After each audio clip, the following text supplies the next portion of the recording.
Gabriel knew a good restaurant not far from the church, in a quiet corner of Castello where tourists rarely ventured. General Ferrari ordered lavishly. Gabriel moved food around his plate and sipped at a glass of mineral water with lemon. "You're not hungry?" inquired the general.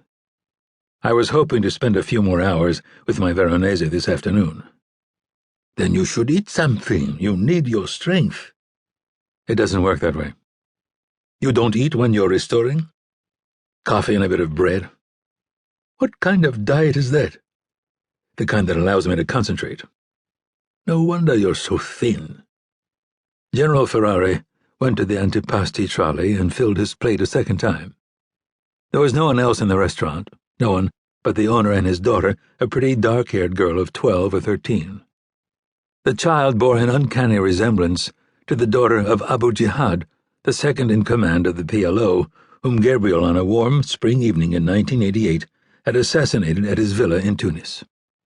The killing had been carried out in Abu Jihad's second-floor study, where he had been watching videos of the Palestinian Intifada. The girl had seen everything. 2 immobilizing shots to the chest, 2 fatal shots to the head, all set to the music of Arab rebellion. Gabriel could no longer recall the death mask of Abu Jihad, but the young girl's portrait, serene but seething with rage, hung prominently in the exhibition rooms of his memory. As the general retook his seat, Gabriel concealed her face beneath a layer of obliterating paint. Then he leaned forward across the table and asked, "Why me?"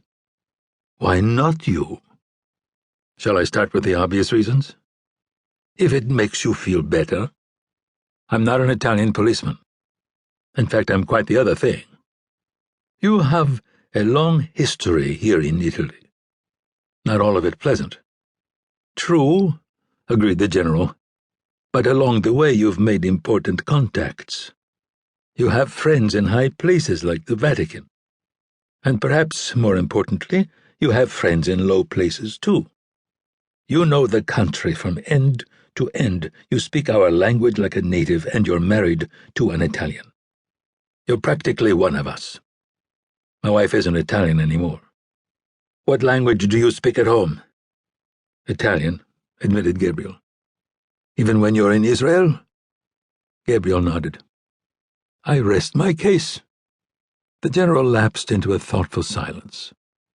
"This might surprise you," he said finally, "but when a painting goes missing, or someone gets hurt, I usually have a pretty good idea who's behind it. We have more than 100 informants on our payroll, and we've tapped more phones and email accounts than the NSA. When something happens in the criminal end of the art world, there's always chatter. As you say in the counterterrorism business, nodes light up. And now, the silence is deafening." "What do you think it means?" "It means that in all likelihood, the men who killed Jack Bradshaw were not from Italy." "Any guess as to where they're from?" "No," the general said, shaking his head slowly, "but the level of violence concerns me. I've seen a lot of dead bodies during my career, but this one was different. The things they did to Jack Bradshaw were—" His voice trailed off, then he said, "medieval." "And now you want me to get mixed up with them?" "You strike me as a man who knows how to take care of himself." Gabriel ignored the remark. "My wife is pregnant. I can't possibly leave her alone." "We'll keep a close eye on her." The general lowered his voice and added, "We already are."